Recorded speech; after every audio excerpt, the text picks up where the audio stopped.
Another word for excited or fired up is jacked up. Suffice to say, Jeff Wilson and I are jacked up. After that performance by Jack Leiter, the Rangers are 5-2. We're jacked up, and we're here to jack you up, too. It's the DLLS Rangers podcast.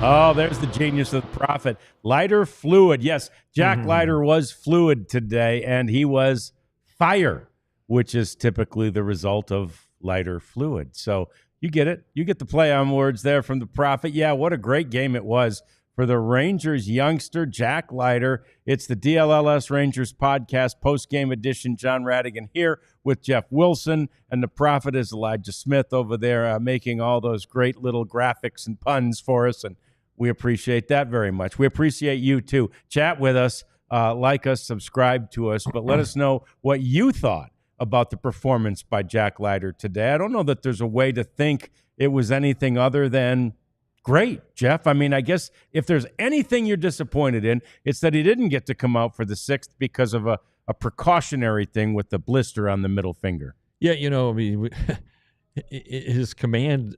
his control, command, both. Yeah, the same. And the velocity were so good. The blister certainly didn't appear to be an issue at all. And so you think that it's with the day off before his next start, the day off tomorrow, everybody gets an extra day of rest. You would think that he'd be able to make a start. Yeah, they can treat that thing in a variety of ways, even put a little something over it. But, this is what everybody wanted, like, as soon as he was drafted. Yeah, that's the key. But these things take time. And no, he wasn't very good at AA in his first year. And he probably, looking back, I think the organization believes that they did rush him. Probably should have started him at high A, but they didn't. Then he goes back to AA, not very good. They pull him out of competition, and it's been going the right way ever since. Yes, it was not very good in the majors last year, but it was so good in AAA that he was a pitcher of the year in that league. Right. And so he comes to spring training this year, just carrying himself differently, looking like he belonged, and pitching very, very, very well, but not this well. This was really good. Yeah. This has been excellent stuff. Yeah. You thought it was good Friday against the Red Sox. This was fantastic. Yeah, this was sort of following in the footsteps of the guy who pitched yesterday type stuff. And that, of course, if you didn't see, was Nathan Eovaldi, who was in such command of the game. Mike Maddox said before, after the game, with regard to the bullpen session that Nathan threw before the game, he never missed the glove. I got news for you. Jack Leiter didn't miss the glove today at all. He was spotting at every pitch, but that fastball, that 97-mile-an-hour fastball, low and outside to the right-hand hitter, Jeff, was like it was in the same dot every time. I thought his best pitch of the game was that heater to McLean that was right on the outside corner after he'd thrown the one to the backstop, right? Yep. And then he came back and was 99 on the corner. I mean, that is impossible to hit. Or maybe not hit, but do any damage with it. So, man, if he's able to just show that kind of command, it all starts with the fastball. The slider was as good as it's been, as far as I've ever seen him. Just a great pitch. If you've got the two like that, you're going to do fine. And he still has that changeup that he's throwing, still has a sinker, still has a curveball he can mix in. This is pretty good stuff, and it's exciting to see if you're a Rangers fan. You love to see this. Well, and when you see a guy on the opposite side who was the second overall pick and who's a little bit ahead of Jack in the developmental tree, and you're going, man, this guy's tough. Look, Jack went toe-to-toe with him and won today. I mean, he got the win. Green got the loss. Yeah, Green was a prep player, so he got drafted, I think, 17, but a second overall pick. Yeah. had the Tommy John, so he missed some time there. But you kind of look at the way they pitched. Green was just fastball slider, and it was good. And the fastball's a little bit harder than Leiter throws it, but we're talking 100 miles an hour to 98 miles an hour. We're not talking anything crazy. But it seemed at times throughout the start, I thought it seemed a little straight. And I thought that Josh Smith's first at bat was really, really, really good. It was 8 or 9 pitches. He was fouling off the fastball. He eventually swung and missed one, but then turns out his next time up is the only RBI. He hit it one hop the fence in left center for a double. So good for Josh Smith there. But yeah, you look at Hunter Green, and it's a big guy. Throws hard as heck.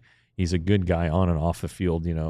Kind of a guy who would fit the Rangers mold. But it is pretty. And I wonder, how often do number 2 overall picks ever face each other? Right. Yeah. Even though it's 4 years apart. Yeah. Exactly. Yeah. But still, it's pretty cool. But again, Mike Bassick mentioned that when Hunter was drafted, he was thought to be the American version of Shohei Ohtani. Yeah, because he had been such an offensive player in high school as well, and then he was this this great pitcher. And to be honest, when Jack Leiter got drafted, you're just kind of hoping he can be Al Leiter.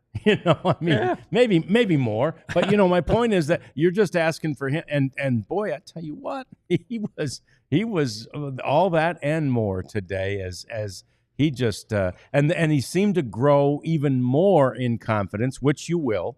In a game like this, Jeff.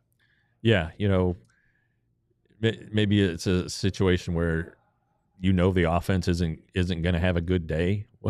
I mean, it seems like right now the offense wouldn't have a good day against you or me or rarities there. Yeah, in the chat, right. But it's to go out and keep your team in the game and to dominate major league hitters. I mean, Matt McClain is a heck of a player. Yeah.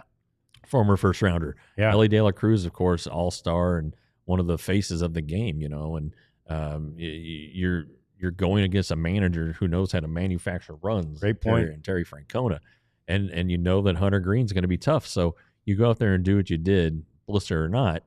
That's got to be a confidence builder for sure. Yeah, and you make a great point because there was a shot on the broadcast right at the beginning of the game, just before the game started, and it was Tito, Terry Francona, and Boch standing there. And 2 things about that. I've always thought Terry Francona was a pretty big, kind of imposing guy. And, man, Boch towers over him, man. It looked like a dad and his son.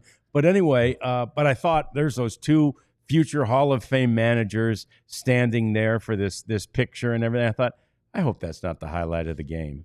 And obviously it was not the highlight of the game, and far from it. But the Rangers have done something now that they have never done in Texas Rangers franchise history, and that is that they have won back-to-back 1-0 games. That surprised both of us. We kind of went, whoa. And they've only done it once in the entire franchise history, going back to 1961 with the Washington Senators. I think it was in actually 62 that they had back-to-back 1-0 games. But this is a significant accomplishment, what this pitching staff has done. Yeah, I think it probably speaks, well, I don't know. Does it speak equally about the subpar pitching staffs the Rangers have had, or the great offenses where they never play 1-0 games? Right. But it is strange. I mean, this is the 54th season of Rangers baseball, and for that to be the first time to happen is nuts. I mean, I don't know how many games that is. Let's say 160 a year times 50. That's got to be that's 80,000 games. Is that right? That's a lot. And for it to happen once, that's nuts. Yeah, that's crazy. And like we said the other day, 8,000 games. That's right. We said the other day, anytime you're making history. Now, again, this franchise doesn't go back to the 1800s, but anytime you're making history in the game of baseball, it's a pretty cool thing. So it was just great. Jeff mentioned Josh Smith's offense and that really pretty good strikeout, and then the double that he admitted to Laura Stickles on the broadcast that the wind might have gotten that just a little bit and tricked them out there. Doesn't matter. It hit the wall. He got to second base, and Jock Peterson scored from first. It's the second time in the series that Jock Peterson has scored from first base. And Jeff, he kind of choked, I think, after that game. Well, speed kills. Like, he's not the speedster he once was. Let's put it that way. Right. He's a Gold Glove winner in the outfielder in his career. He has a Gold Glove, and everybody is hearing the stories about he was a high school receiver with Dante Adams, and so these guys are all athletic. Obviously, he doesn't appear to be as athletic as he once was. I think those days at DH have kind of helped him pack on the pounds. Not that he's heavy, but he's not as fleet of foot as he used to be, and that's fine. Just get on base, run when you've got to do it. But he had to score on that ball. He absolutely had to score on the ball, especially for this offense. Well, there's no guarantees they'd get them home. No doubt. And it felt from the beginning like this is going to be a 1-0 game again. Just didn't know who was going to get the one.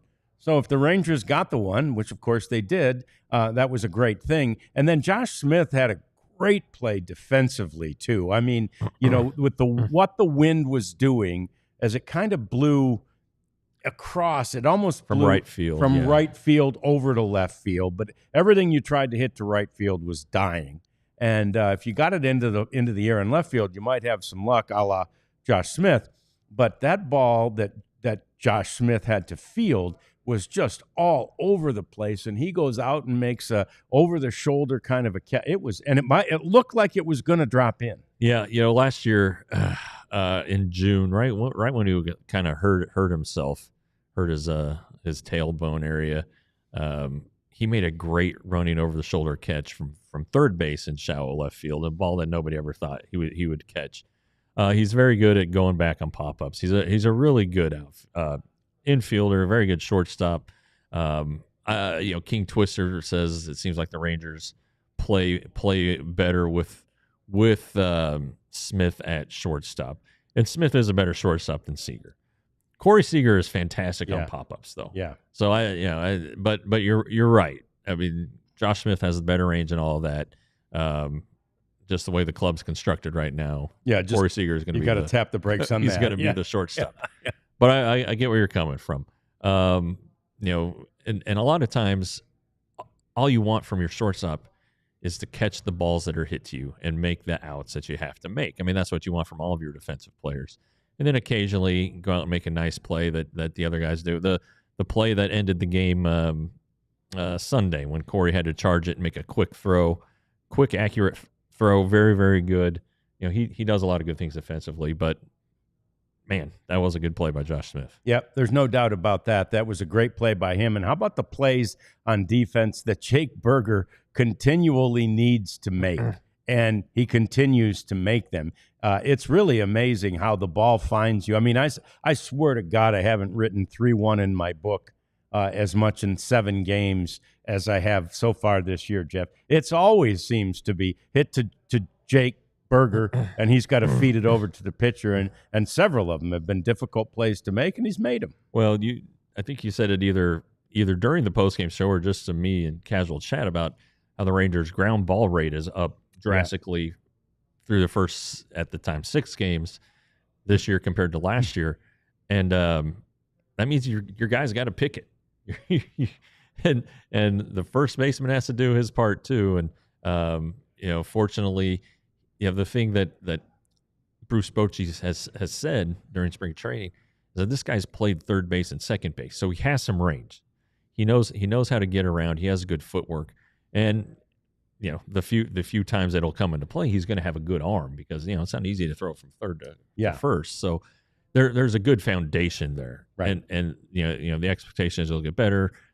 Scooping the throws, the one that got away from him Sunday, that stuff's going to develop in time. Yeah, and that's been the only deficiency, and I think that's to your point, Jeff. The only he can field the ground ball. That's not a problem.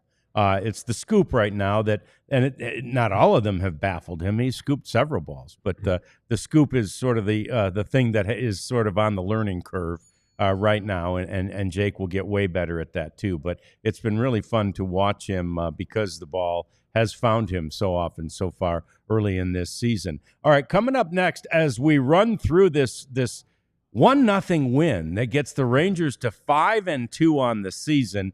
We talk about the bullpen. It was pressed into even more service than maybe they expected it to be. Not that they're worried about that. They've got an off day tomorrow. The bullpen was great. In fact, you could almost say perfect. We talk about that next on the DLLS Rangers podcast. Hey, but I want to tell you about the American Rodeo. It's the richest day in rodeo. It's coming to Globe Life Field in April 10th through the 12th, and it is a fantastic event. I'm saying come to the rodeo and stay for the party, because afterwards, each day, there are concerts that'll be held at Globe Life Field with some of your favorite artists, and the rodeo action will be fantastic. This is a place where all the world champions get together at one time. I had a chance yesterday to interview one of those world champions, Cade Saunier, who is the bareback world champion. He won it at Globe Life Field last year, and he won $100,000. This year, because of that, he's got a chance to win $1 million. Who will be rodeo's next millionaire? Find out Friday. Great action. It's the qualifying round. Saturday, even better action as the best of the best go head-to-head to see who walks away with $1 million at Globe Life Field. You know, at some point, these bull riders and bronc busters and all this stuff, they're going to need some timeline. Yes, they are. Yeah. Maybe today. Yeah, they might. Yeah. Timeline sells health and longevity supplements featuring their proprietary Mito Pure ingredient. The cells are the building blocks of our bodies. So Timeline is a supplement that works with those cells to give you more energy, feel stronger, and preserve health. And the patented ingredient, Mito Pure, it's a postbiotic nutrient that clears out our dysfunctional mitochondria. We're big mitochondria folks, a.k.a. your cell's battery packs. So with regular use, you'll feel the difference in the form of better energy, better workouts, faster recovery, and more endurance, things everybody needs. So right now, Timeline is giving you 10% off your order of MitoPure. Go to timeline.com/DLLS to get started. That's timeline.com/DLLS, 10% off.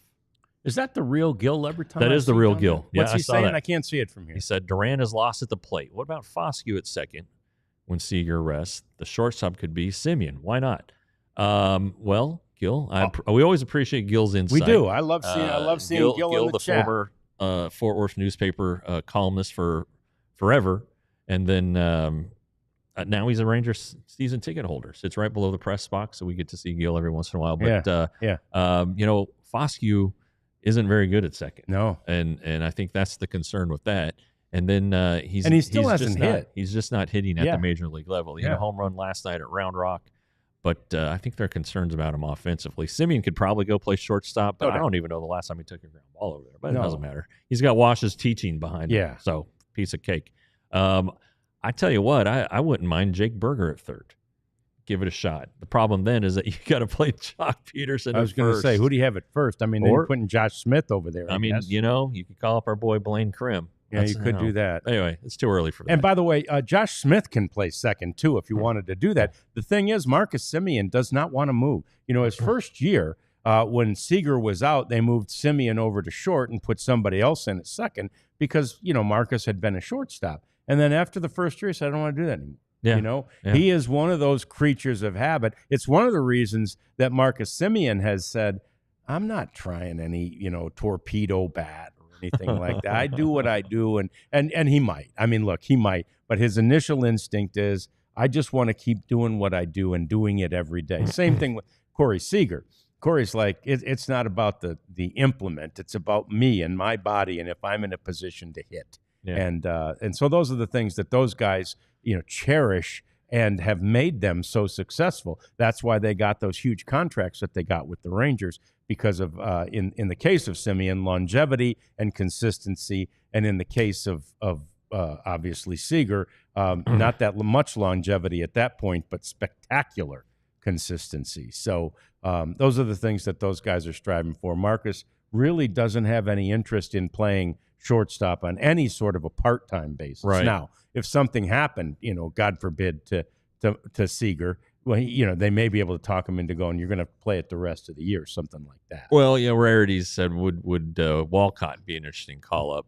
He could play shortstop and Josh Smith could play third. Well, Josh Young isn't going to be out much longer. No. That's the thought here. So if something were to happen to Corey, which, if this calf deal and his propensity, look at the track record, the guy gets hurt.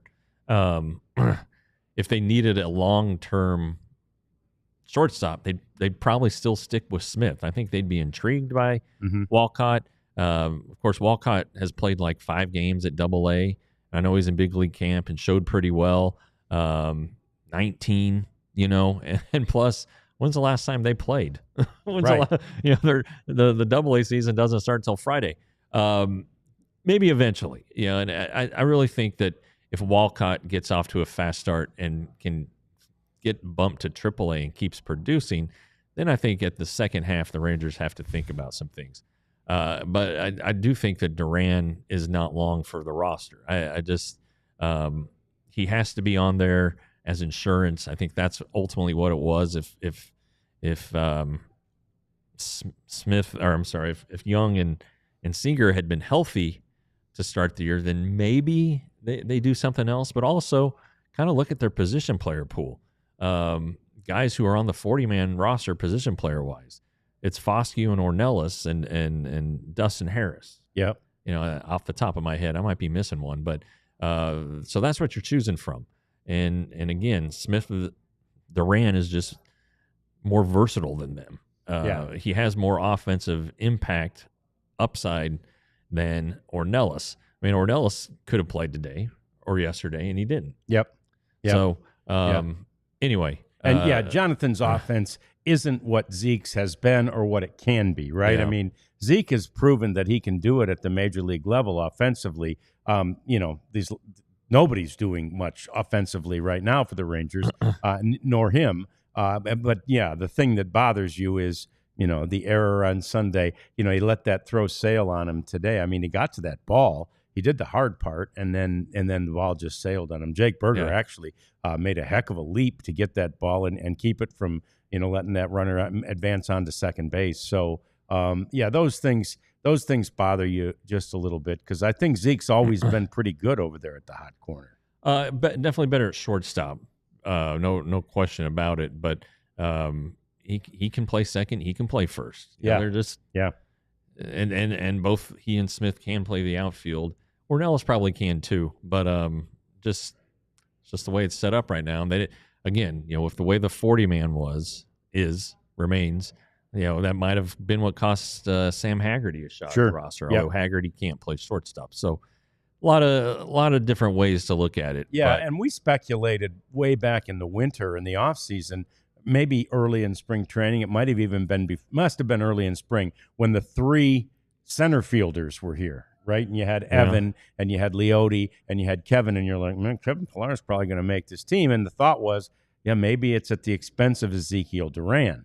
We were talking about it even then because his position isn't as valuable. And I think they made, in this case, the right decision. Evan Carter needed that time in the minors, as his, very small sample early start has proven. He's not there yet, and he's hitting 1 for 15 or something like that. 77. Yeah. So he's working on it. He'll get better. He'll be who Evan Carter was. But it was a wise decision to send him. And so given that choice, I think they made the right one. It's an ever-changing landscape, though, as far as this major league roster goes. And then as Jeff continues to remind you, it is, though, very tied to the 40-man roster. So you've got to keep that in mind. Now, let's get to that bullpen, which, gosh, it was the thing everybody was so worried about. And I guess, you have to count opening day as a letdown by the bullpen. Yeah. And that's it. Yeah. That's it. Yeah. Yeah. I mean, you look at the Monday game, it was 6-0 when they went to the bullpen. Yeah. I mean, and so, when you're putting in Gerson Garabito in the 5th inning down 6-0, you're kind of bracing for the worst. Yes. And it happened because he had pitched well Saturday, 2 scoreless innings. But outside of that game, the bullpen's been fine. Even on opening day, the bullpen, 3 guys. I guess it was just 2 guys, but Garcia and Martin did their job. Jackson didn't. But since then, gosh, it's hard to complain with what these guys are doing. Yeah, no doubt about it. And today they had to go with the extra one. And I was, I mentioned on the show earlier today on the pregame edition, I said maybe they only let Jack go 5 again just to keep the confidence up and everything. And then they pulled him after 5, and we thought, I thought anyway, that's what they're doing. No, as it turns out, they wanted him. He wanted to go 6, but he had that blister again. Maybe just the beginnings of a blister, right? If it's a precautionary thing, maybe it's just the skin starting to look like there'll be a blister, and they do want to operate with an abundance of caution. I got right something now. on that. Tell me. I was listening to I was Boch? listening to Yeah. Boch and listening to you read about wherever One of the things, the ad read was. Monarch Money or somebody. Yeah, whatever. Anyway, it developed during his first start. Okay. He didn't throw a bullpen session between starts, and it was fine coming in. Boch said that they could have pushed it. He could have gone out for the 6th, but they didn't want to flirt with anything worse happening. So that was the reasons behind that. So this isn't something that just popped up today, apparently. Yeah. And and it's weird because, not weird, I guess it was Sunday. Leiter was sitting there in his locker getting ready. I was like, "Hey, is today your bullpen day?" He goes, "I don't know." That's right. I was like, "What do you mean?" He goes, "Well, I don't know. Are you?" But yeah, and so it was. Yeah, like, and then how does he walked not away know and if he's throwing a bullpen? I was standing there. It almost seemed like he didn't understand your question, and you kind of clarified, like, I mean, you're between starts bullpen. Yeah, I don't know. Like, Yeah, I was like, maybe I thought Yeah. are you going to be available out of the bullpen today? yeah. No, I don't know. No, I mean, like Yeah. your normal bullpen. Like, I don't know. Yeah. We'll do whatever they want me to do. I was like, okay. Yeah. It's interesting. He didn't want to steer you wrong. All right. But Well, he if was kind of vague. Yeah. maybe if it had been Sunday morning, I would have been a little more inquisitive. Yeah. So And now I will be. Yeah, that's right. Now we look, and you have to look at everything. Among the things that we must kind of keep an eye on when the Rangers get home is that Bruce Bochy confided before the game that this Corey Seager off day was not planned. Yeah. And so again, back to TR on your shoulder with any injury. Don't underestimate any injury. Yeah. And I don't know that this stiff calf is an injury, but it was an unplanned off day. Yeah. So, maybe it stiffened up, the cool weather, whatever. Definitely it's not bad that Right. he got an off day, because tomorrow's an off day. So you do the old 2-for-1, two days off while missing just one game. But it is the second time he's had to be off in 7 games. And, you want to see your best player in the lineup more than that. No doubt. So yeah, I guess this is something to watch. But the treatment and the day off, and I don't know who is pitching for the Rays in this upcoming series, but perhaps a lefty can give him a DH day. Sid Sure. Peterson give him a Corey a day at DH, another a little less impact on that turf on the Day off calf. the feet. So Yep. it's there are ways to manage this thing. It doesn't sound like it's an injuryless situation, just something that you're going to have to pay attention to and mind a little bit. It again came up in the post game, and Boch said, "Yeah, well, Corey had to be off, but the guy we put at shortstop won the game for us." So Yeah. it worked out okay. All's well that ends well. Yeah, but it will be interesting to watch, and something that it looks like the Rangers are going to have to monitor for at least these first couple weeks. So was the right side of your brain, even as the left side of your brain had to do this, did it catch anything? Like, did Boch react? I mean, he had to have a pretty good reaction to these 2-1-0 victories. Well, he Laura in the post game question said, "This is the first time Rangers ever won 2-1 games." He goes, "Really? That surprises me." Yeah. He did say, Laura asked about the offense, and he says, "I need it to start picking up." It sounds like these 1-0 games aren't very good on nearly 70-year-old hearts and nerves. So anyway, the expectation is it's going to happen, but you're still, like you said, post game when we were talking before the show, it's like, well, we said the same thing last year. Yeah. Yeah. We said the same thing last year. Yep. Yeah, you figure it's going to happen, but it's got to happen. And let's hope that maybe this weekend it begins to happen. As it is, though, the Rangers have won 5 games and lost just 2, despite the fact that they are winning these really, really close games and not scoring very many runs. We come back and we want to talk a little bit more about the offensive woes, and we'll also get to a weekend preview of the games against Tampa and some other news around baseball. It's all coming. It's the DLLS Rangers podcast. Oh, baby, it's sleeper time. And DLLS Rangers, use that code. You will get up to a $100 match on your first deposit from Sleeper.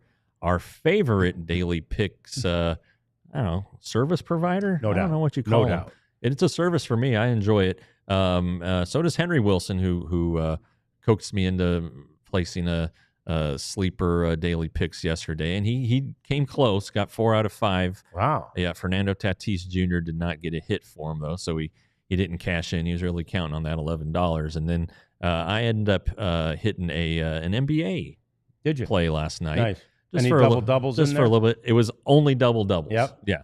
So that worked out pretty good. So there are all kinds of ways you can do it. You find a player, will he have a double-double or not? Will he get more than a half a hit? Meaning, will he get a hit? It's crazy, and sometimes you think the stuff that are layups, it's not, and that's what makes it so fun. So again, Sleeper, code DLLS, up to $100 match on your first deposit. Sounds like it won't be long before Henry Wilson needs Monarch money. He is going to make some money on this betting deal, on the sleeper picks, and he's going to need a way to manage it. And that's a very smart thing to do, young man. Manage that money and use Monarch money to do so. I remember when the very first, they weren't even apps then, whatever they called them, services, online services came out to help you manage your money. And they were amazing. Well, Monarch Money has taken that whole thing to a new level. It helps you not only manage your money, it helps you grow your wealth. It is a really great service, and I think you should definitely avail yourself to this great, great service. Get control over your finances with Monarch Money. Use the code DLLS at monarchmoney.com in your browser, and you get half off your first year, 50% off the first year at Monarch Money with the code DLLS. So, Josh Smith said on the postgame interview that he feels like a season is often defined by how well you do in one-run games.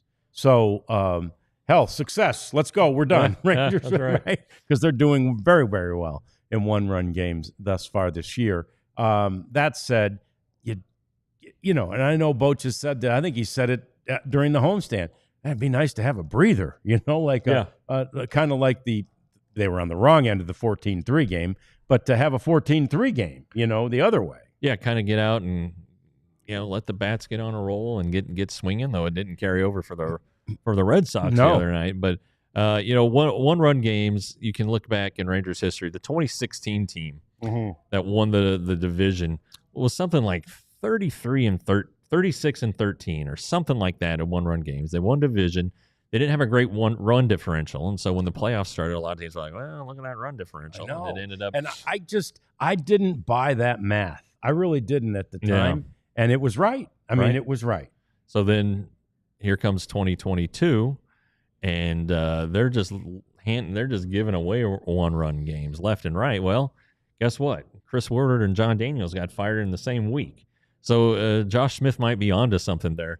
You definitely need to win more than you lose. You need to have those games where you're trailing after 7 on the road, and you come back and you win a close one late. You need games like that to get you over the hump. And right now, to win games like this, I mean, a win's a win, but it does kind of test your mettle.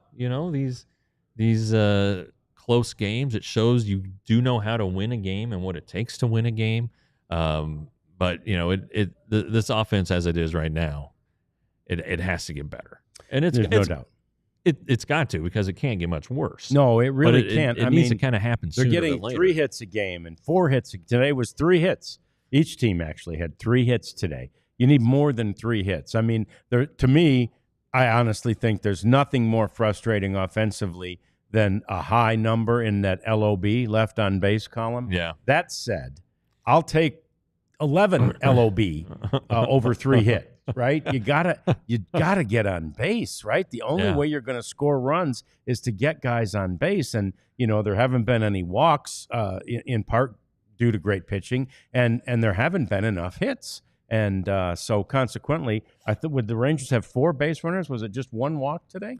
I was going to look up the box score right now. They didn't have a lot of lobs. I know that. No, there was hardly any. And the point is with the left on base, that means, all right, you're creating opportunities. So then it becomes incumbent on you on a team to hit with runners in scoring position. So you got to have the RISP and you got to have the lob. Yep. But the lob kind of comes before the RISP. Because if you don't have anybody in scoring position to drive in, well, that's right. There you go. You don't need to worry about RISP. Many opportunities. Like RISP isn't even a stat you need to look at if you don't have the lob. So it's a vicious cycle in that case. And there's no RISP right now, and there's no lob right now, and so the Rangers are, obviously clearly struggling offensively. So four lobs today for the Rangers. Only 0 for 1 with runners in scoring position. They only had 1 try with a runner in scoring position. Yeah. Because Jack it would have been the Smith double scored from first. That's right. Yeah, that's so right. it would have been the at bat after Himes at bat after Smith's double. Yeah. So anyway, it's one of those things, and like Jeff said in the last segment, he was saying when I came in, he said, I'm gonna have to write about the offense, and I'm like, it's coming now. Right now, you can still say, oh, it's okay. The offense always comes around. But again, we said it all last year, so we can't just rely on that. Typically, it does. I feel pretty certain that it will, because they've improved the offense. On paper anyway, Jeff, they've improved it considerably with Jock Peterson, with Jake Berger, with Kyle Higashioka. I mean, there's guys that were specifically brought in to help address some of the offensive woes that this team had last year. Eventually, they are going to play to their numbers. Well, you'd think so, and then if not, then at what point do you start looking at the hitting coach? And we love Donnie Ecker, and but if you have a season and a half or more than 1 season of lack of production and guys aren't getting better, well, you may have to start examining that a little more, and maybe the Rangers already have. But you're looking for internal improvements from guys like Adolis Garcia and Jonah Heim, who've been really pretty good to start the year. And so 7-game sample size, but they've been good. Marcus Semien hasn't. He needed to be better. So they do need a little more time. To be perfectly honest, it's too early to say fire them all and sure, let's start calling up guys from the minor leagues. But it's something now that you're going to kind of have to watch, because it's too much to put on the pitching staff to have to win 1-0 and 3-2 and 2-1. Yeah. I haven't had a chance to talk to Justin Vila yet. Did you talk to him either at spring training or here? Introductory stuff. How you doing? But he and Donnie work together for the Giants, so they kind of speak the same language. Simpatico, Okay, so is that language spoken by the players? And it's a different language. It is. It's Donnie talks about a lot of biomechanics stuff and things like that. But the changes they ask the hitters to make are, they study them and think it's the best for the hitter. But also, it's worth noting that some of these guys have their own hitting coaches. Yes. If we're Corey Seager, we need to be fair. Corey Seager basically has a hitting coach who he hires on the side and sends video to every day. And the Rangers guys kind of are like at Grease Monkey. They're not the head mechanics. They're changing the oil. They're keeping them sharp. And Adolis Garcia has started doing that too, because he worked with Bobby Witt's hitting coach over the offseason. All right, that's fine. All right, but you got to be on the same page, and you kind of worry less about Corey Seager because it's Corey Seager. Yep. Adolis was willing to make an adjustment that the Rangers asked him to make during spring training, kind of on an approach thing. So that's good. But it's still, it's not necessarily every hitter is getting primary instruction from Rangers hitting coaches. No, that's exactly right, and that is the nature of the game in this day and age. And that's not necessarily a bad thing because, again, these guys all grow up with specific specialized coaches. I mean, even Henry, you tell me, he's got a coach, obviously, on his team, but he goes to a special hitting instructor as well. Yeah. So, I mean, and guys in the offseason, they're not, if they don't live locally, they're not going to obviously be working with the hitting coaches. But the ones who do live locally, Heim's one of them. He worked with the hitting coaches in the offseason. So did Leody Taveras, who the results haven't been there, but he had a better spring and his head bats have been better here. Marcus Semien, I believe, worked out at the ballpark. So there's a group of guys who are getting some feedback from the guys the Rangers are paying to give feedback to. So I don't know. We're making excuses here. I mean, it's only a week. Here's the amazing thing about hitting is that yes, the message to be delivered is the same from every hitting coach. And so when we talk about Donnie Ecker and the way he delivers it, maybe there's a couple of different things that are approach-wise, but the reality is you basically have to get that bat through the hitting zone at the right time to hit the ball. Yeah. And there are 1,000 million different ways for guys to say it. I remember doing stories on hitting coaches way back in the day, and they're going, "Yeah, I don't know why what I do works, but it works," and it did. Yeah. And so it's nowadays everything we understandably we try to apply the science and the logic and all the different things available to us, but the reality is it's hold bat, see ball, hit ball, and there's different ways to deliver that message.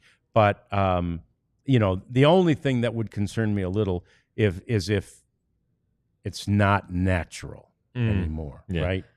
That's sure. What you hope that through the message that Donnie is delivering and Justin is delivering is that you still feel natural when you go to the plate. Yeah. One other thing to watch, and this came up in the offseason, like Jake Berger, when he came over, he's been his two seasons in the majors. Teams have been getting him out with lower pitches lower in the strike zone. Well, early in spring training, the Rangers addressed it, and he was handling those pitches. So that's something to watch. It's not from a lack of effort on anybody's part. Nope. The hitters aren't trying to get outs, and the information that they're receiving is not designed to get them out. It's just sometimes pitchers are really good. Sometimes it takes a little warm weather to get heated up. I don't know. Seems like there's a lot conspiring against the offense right now. But again, maybe they're just one 10-run game from busting out. Yeah, I believe that if it weren't for last year, we wouldn't even be having this conversation. Yeah. Because this happens a lot. Not only at the beginning of the year, it's more heightened at the beginning of the year. And think if the Rangers were 2-5. Right. And we're losing all these one-run games, yeah. We'd all be ready to push the panic button. Right. They're winning the games, and I don't think we'd be having this conversation if it weren't that it just seemed like the offense didn't ever really quite come around last year. It will. It always does. Watch, if not before then, watch when the weather heats up, which here happens pretty quick.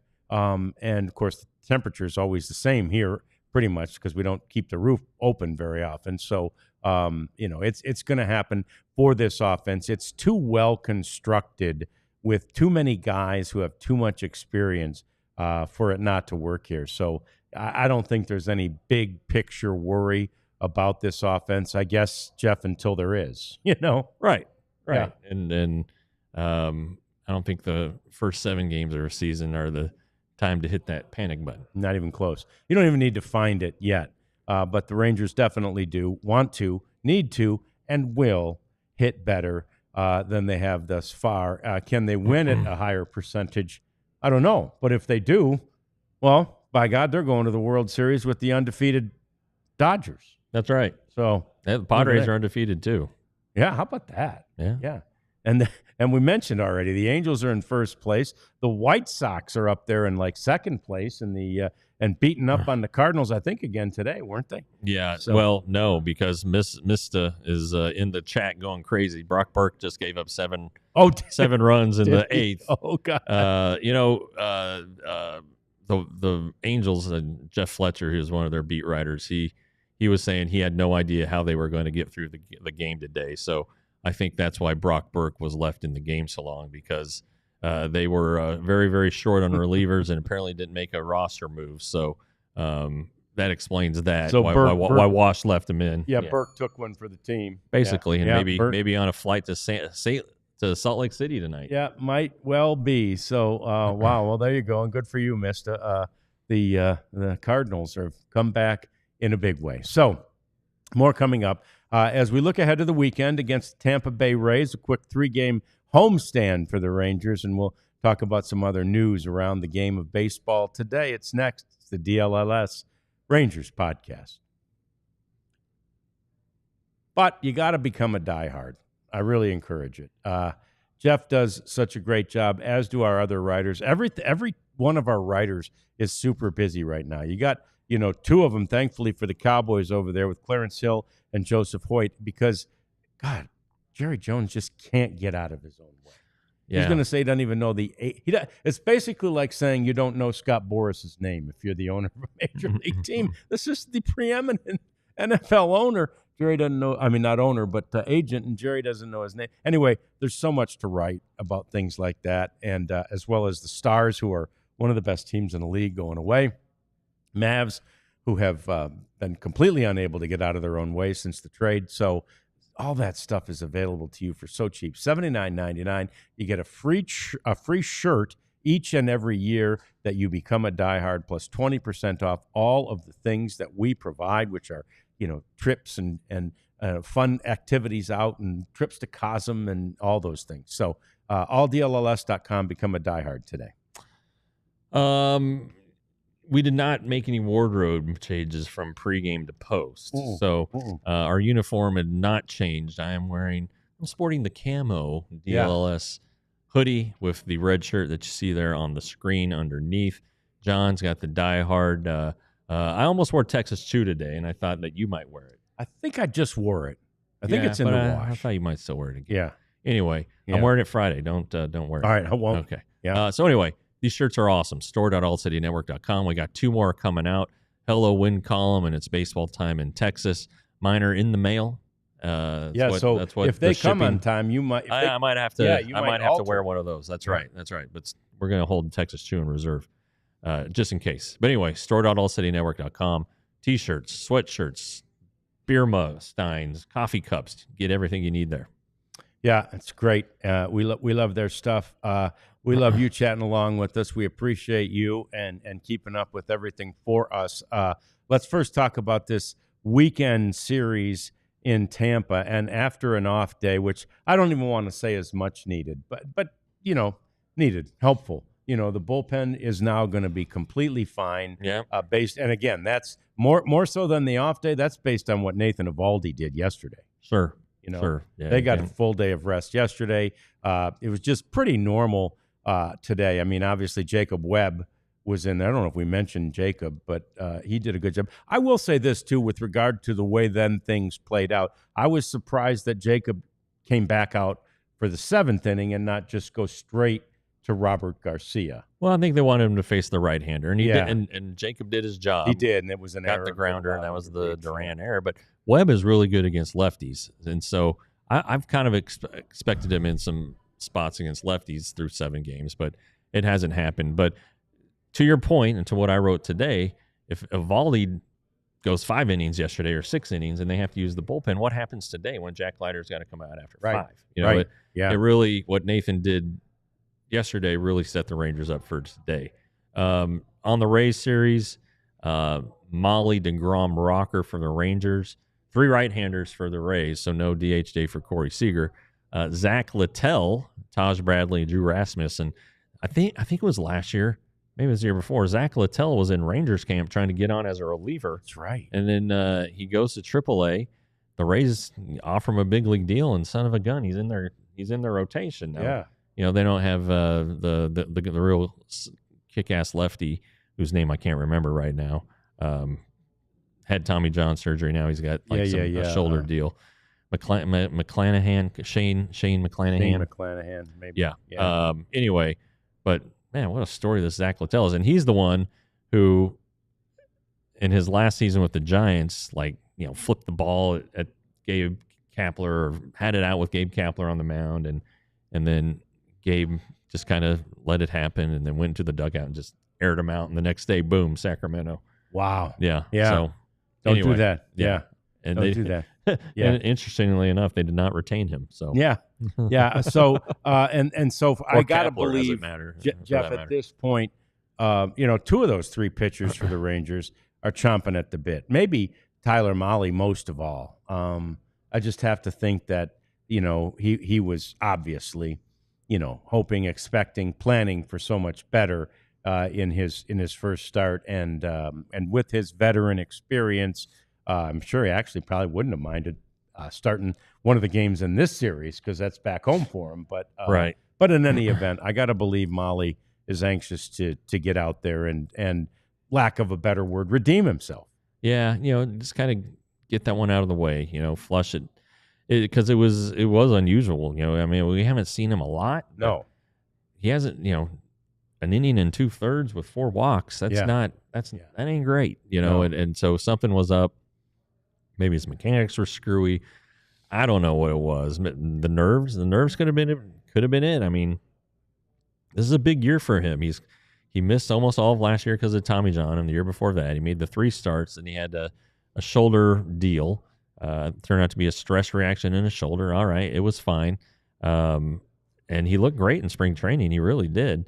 So, this is his last year of the contract with the Rangers, so maybe he feels some pressure to go out and perform for free agency. I don't know, but I tell you, with Patrick Corbin somewhere throwing pitches lurking somewhere, and available on April 11th, you kind of start to wonder, okay, what happens if Mahle and Rocker aren't any good? Whose spot he's going to take? I would assume Rocker, because Mahle's making $16.5 million this year.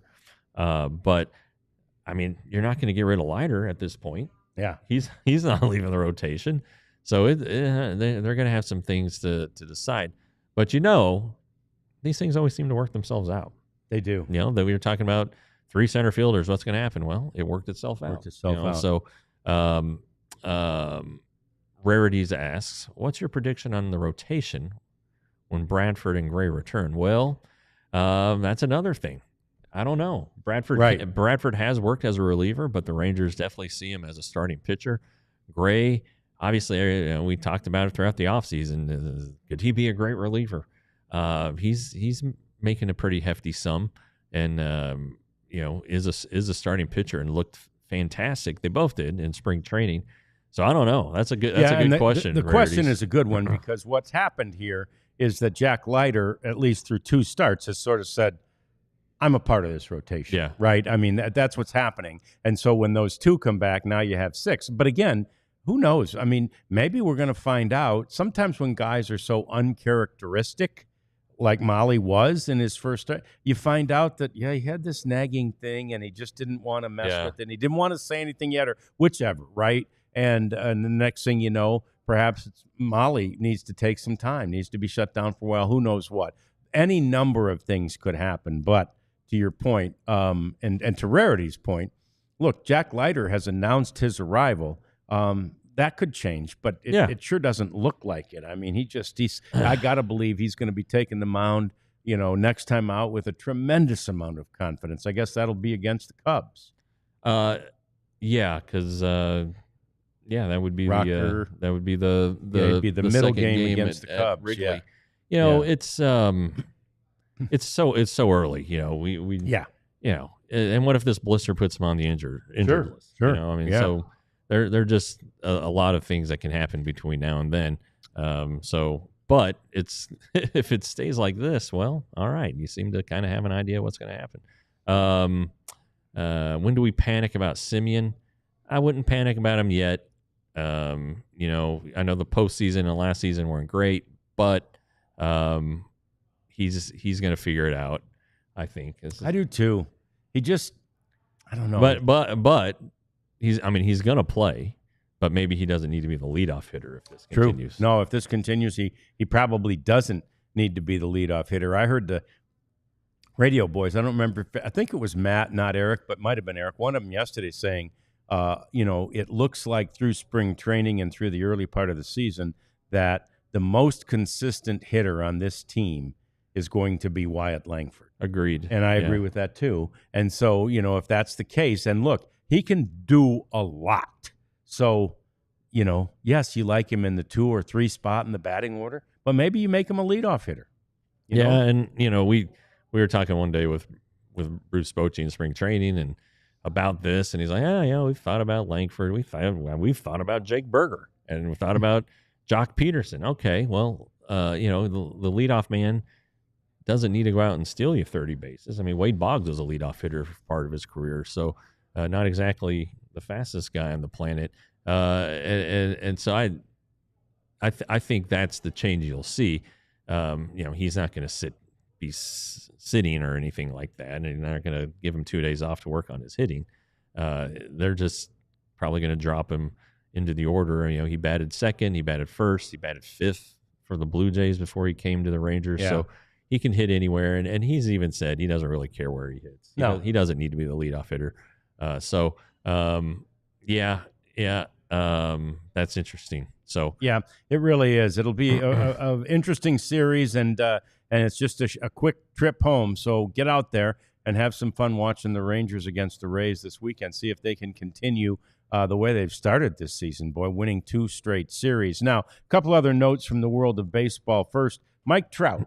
Mike Trout is back. Home run. Got a homer. Straight away center field, too. Yeah. No, good. Yeah. Great. Yeah. Awesome. Yeah. I'm all for it. For the first place Angels. So there you go. And then interesting for a guy who we just saw this weekend, and by the way, we're very impressed with, the rookie Christian Campbell of the Boston Red Sox, Jeff, has agreed to an 8-year contract extension. He's got 7 games under his belt, and he's signed up for 8 years, $60 million.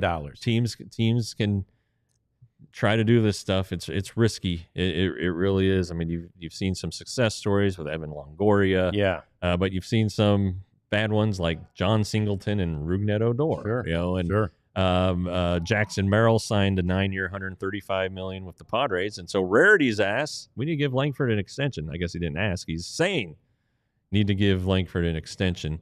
You know, it may not be a bad idea, and maybe that's what the Rangers are working on right now. So maybe who's his agent? It's not one of the big ones. Okay, it's not Boris. It's not Boris. Yeah. Okay. Because Boris ain't going to sign that. No. So maybe you go ahead and knock that one out right now, and maybe tap the brakes on Leiter. And you know, Rocker is Boris. So that's an interesting thought.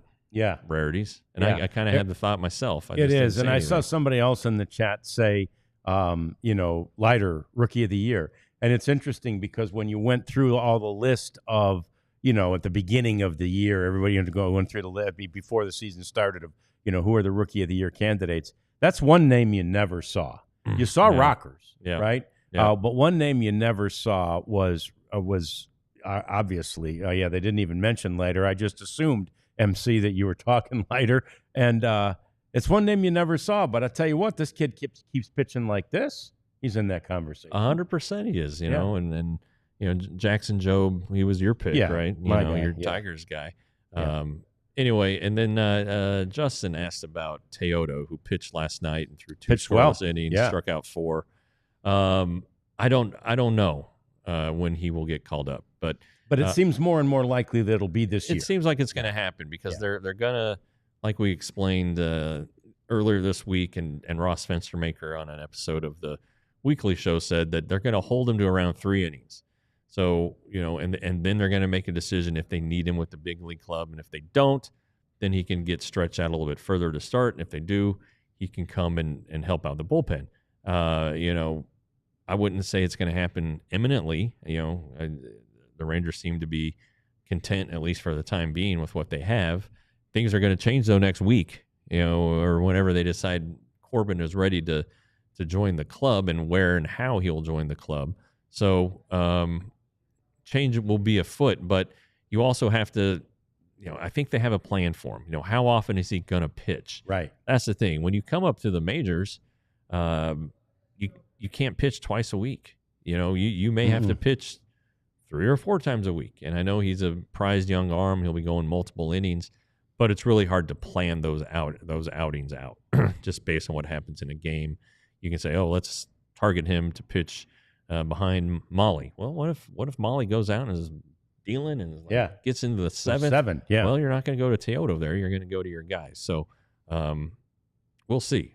We'll see on that. I do think, though, it just feels like it's going to happen. He just every time he's pitched this spring, and I guess the 1 or 2 times he's pitched for Round Rock, it's been fabulous. Yeah, it's been great.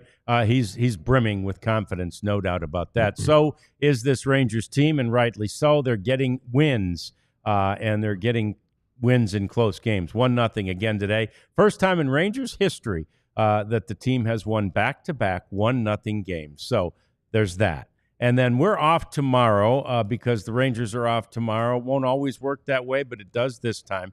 We'll be back again on Friday for a noon edition of the DLLS Rangers podcast. And make sure you keep an eye on social media for all the stuff that Jeff will be creating out there over the course of the weekend. Then, of course, we've got the Sunday pre- and post-game on Getaway Day. So lots of action coming up. We appreciate each and every one of you, and we'll see you next time on the DLLS Rangers podcast.